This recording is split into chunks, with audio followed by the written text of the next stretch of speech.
PlayStation seems to be having kind of a mixed year. While they're absolutely killing it on the third-party front, their first-party output has been just straight up abysmal. Concord looks like a failure of epic proportions, Naughty Dog is cashing in on remakes, and the fanboys are starving for content. It's so bad that even Microsoft is helping them out now and just giving games away. But hey, at least it's not as bad as Xbox, where every single time I open Twitter, I see them taking a big fat L. Seriously, I don't think any company hates their existing customers as much as Xbox does. But all this could be a whole video in itself, so we'll do that some other time. Today, we're here to talk about Astro Bot, the first-party PlayStation title that comes in hot after the crash of Concord, and the one that had me the most excited in the last state of play. So let's not waste any more time, shall we?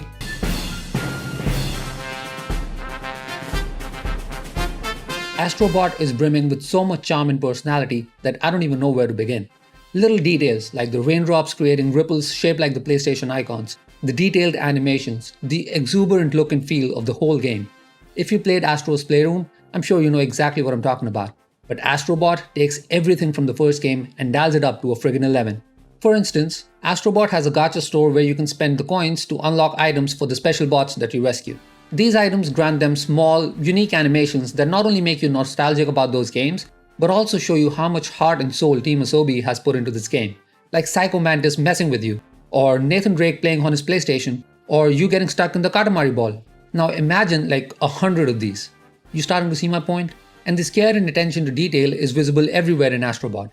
Whether it's the enemies on different planets, the physics interactions with different elements in the levels, or how the bots react to the stuff around them.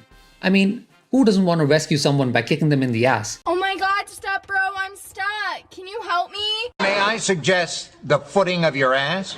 Even the ending credits are such a joy to behold. I'm not gonna spoil the whole thing because you need to see it for yourself, but man, I really wish more games did similar stuff.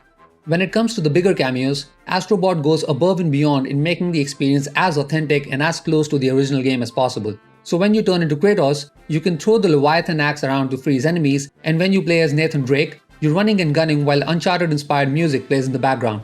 Seriously, listen to this.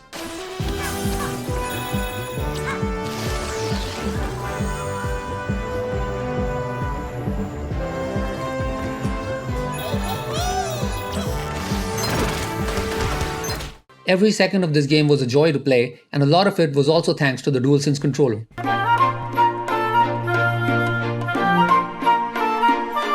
Now, I realize that the Astro games are basically a tech showcase when it comes to the capabilities of the DualSense controller, but I'm still amazed because it shows how much this controller is capable of when it's done right. Every surface has a different sound and feel. Walking on grass has much softer vibrations than walking on metal, you know the deal, just like Astro's Playroom.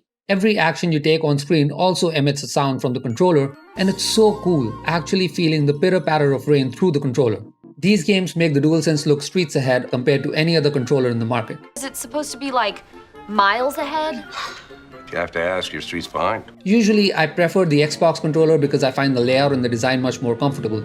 I hated the ergonomics of the DualShock controllers, and I'm not a huge fan of the DualSense at most times either. But I'm not gonna lie, playing Astro Bot, I had one thought in my mind. Why the fuck is the Xbox controller still stuck in 2013? I mean, these guys have launched more controller variants than first-party games, and the most they can do is a dedicated screenshot button. Sure, it's handy, but come on. Signals, Jerry, it's signals, don't you? But this is also one area where I feel like the reviews can't do the game justice, because it's kind of hard to describe exactly how the adaptive triggers and the haptic feedback feel. Astro Bot makes use of just about every feature that the controller offers. You'll be required to blow into the controller to generate wind, and you can also direct the DualSense speeder using motion controls. The adaptive triggers give every superpower a different feel, and I really wish I was actually able to show how well everything works together. However, I did turn off motion controls because ain't nobody got time for that.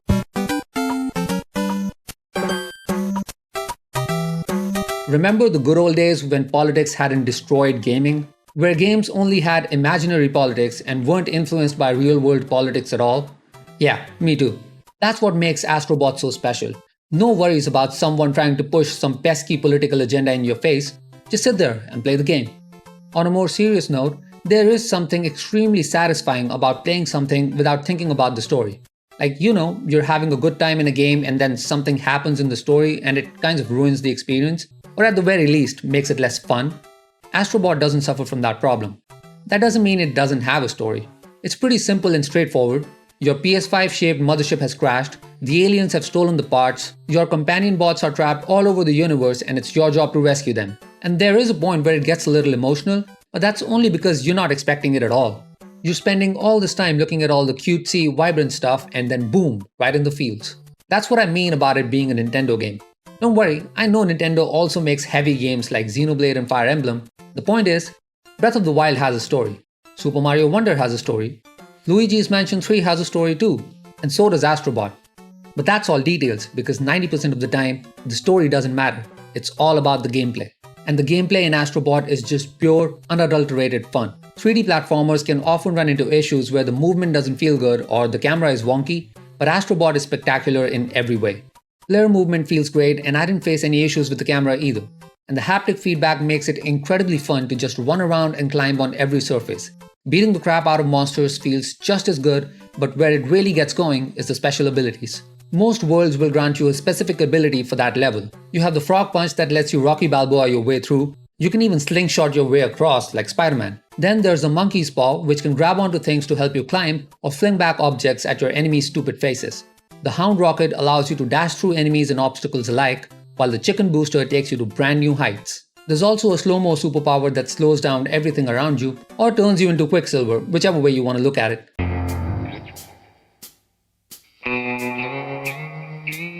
And the level design will make you use these abilities to the fullest extent.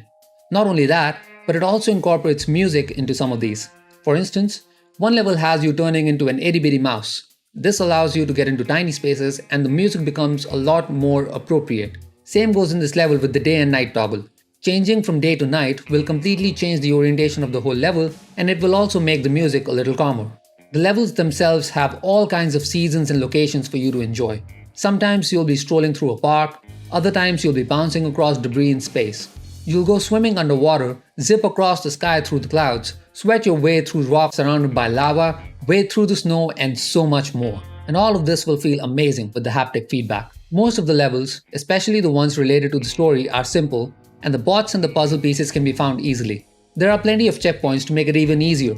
Some of these levels also hide the portals to the Lost Galaxy worlds, which is basically Astro Bot's version of secret levels. If you miss any, you can replay the level and get this option to unlock a guide that acts as a radar and helps you find the missed collectibles. Where it gets challenging is when you get to these void levels, the square void, the circle void, the triangle void, and the cross void. I'm sure you see the theme. Each void unlocks 4 worlds which require much more speed and precision compared to the regular levels. And some of these are a real pain in the ass, no kidding. They're relatively shorter, but they don't have any checkpoints, so if you screw up, you go straight back to start. Do not pass go. Do not collect $200. Other than this, there are some hidden worlds that you can unlock by riding your speeder through the asteroids and the stars. These are pretty short too and mainly revolve around eliminating all the enemies. Each level adds one more bot to your collection. This design provides a whole new layer to the overworld, which again has been implemented with a lot of care and the speeder itself feels great to control.